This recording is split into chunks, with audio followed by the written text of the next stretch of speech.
Assalamualaikum warahmatullahi wabarakatuh. Salam guru hebat. Perkenalkan, nama saya Hamdani SPD dari SMA Negeri 9 Kerinci, Provinsi Jambi. Dan saat ini saya sebagai peserta pendidikan guru penggerak Angkatan 9 Kabupaten Kerinci dengan fasilitator Bapak Yulpenri dan pengajar praktek Ibu Hardiana SPD. Baik, video kali ini saya akan memaparkan mengenai tugas 1.3.A.6 yaitu demonstrasi kontekstual, yaitu modul 1.3, yaitu mengenai visi guru penggerak, model manajemen perubahan, inquiry apresiatif Bagja. Terlebih dahulu kita lihat tujuan pembelajaran di tugas demonstrasi kontekstual modul 1.3. Yang pertama yaitu CGP berlatih menerapkan paradigma inquiry apresiatif untuk mengidentifikasi potensi diri dan membuat kalimat prakasa perubahannya. Lalu tujuan yang kedua yaitu CGP berlatih menyusun bagja menurut kalimat prakasa perubahan yang telah dibuat untuk kemudian menjalankannya. Apa itu paradigma inquiry apresiatif? Kalau kita lihat, inquiry apresiatif atau disingkat dengan IA dikenal sebagai pendekatan manajemen perubahan yang kolaboratif dan berbasis kekuatan. IA merupakan prinsip-prinsip psikologi positif.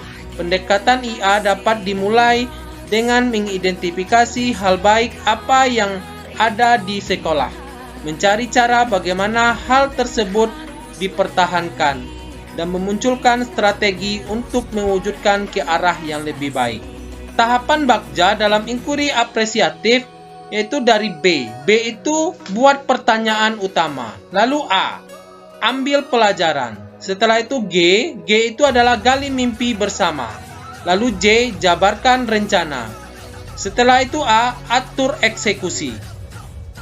Di sini saya sebagai guru penggerak, yaitu visi guru penggerak, terwujudnya pembelajaran yang berpihak kepada murid dan melahirkan pemimpin masa depan yang berprofil pelajar Pancasila. Di sini saya mengambil prakarsa perubahannya, yaitu mewujudkan pembelajaran yang berpihak kepada murid. Dimulai dari B, buat pertanyaan utama. Pertanyaannya, yang pertama, bagaimana cara mewujudkan pembelajaran yang berpihak kepada murid? Yang kedua, apa yang harus dilakukan untuk menerapkan pembelajaran yang berpihak kepada murid di kelas? Lalu tindakan yang dilakukan yaitu melakukan diskusi dengan kepala sekolah dan rekan sejawat tentang penerapan pembelajaran yang berpihak kepada murid. Yang kedua, melakukan kolaborasi bersama siswa dan wali murid. Yang ketiga, mencari referensi terkait penerapan pembelajaran yang berpihak kepada murid. Lalu A, ambil pelajaran. Sebagai pertanyaan, yang pertama, siapakah guru yang pernah melaksanakan pembelajaran yang berpihak kepada murid? Pertanyaan kedua, aktivitas seperti apa yang dilakukan untuk mewujudkan pembelajaran yang berpihak kepada murid?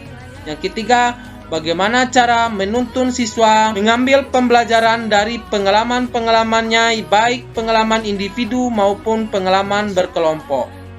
Yang keempat, bagaimana cara mengembangkan potensi, bakat, dan minat yang dimiliki siswa baik di dalam maupun di luar lingkungan sekolah.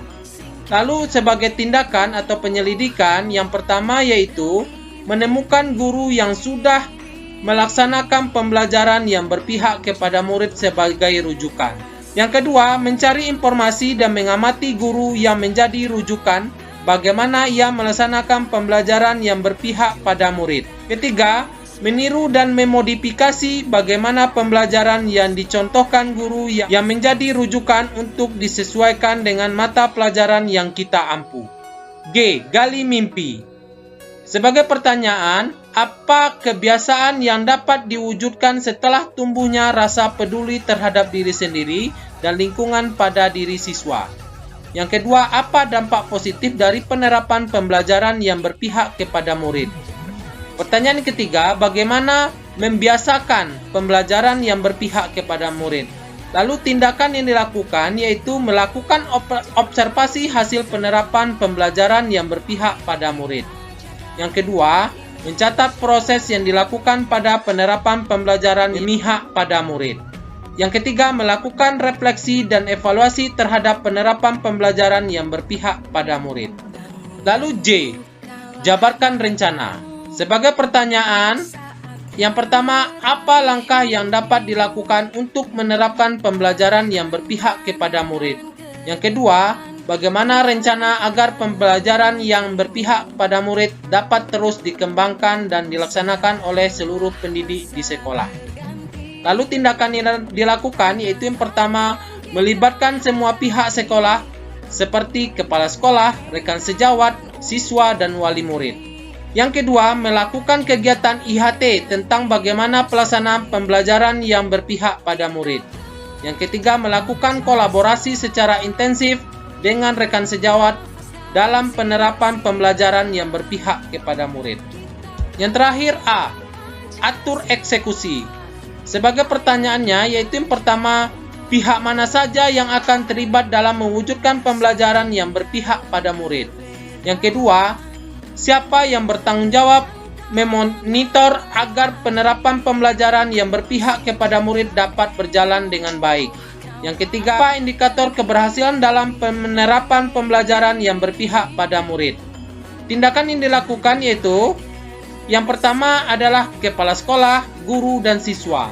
Lalu yang kedua, wakil bidang kurikulum beserta beberapa orang guru yang kompeten yang ditunjuk oleh kepala sekolah. Yang ketiga itu adanya perubahan positif pada siswa, misalnya meningkatkan semangat serta motivasi dalam belajar. Mungkin sekian video dari saya, lebih dan kurangnya saya mohon maaf. Saya tutup dengan Assalamualaikum warahmatullahi wabarakatuh. Terima kasih, salam, dan bahagia.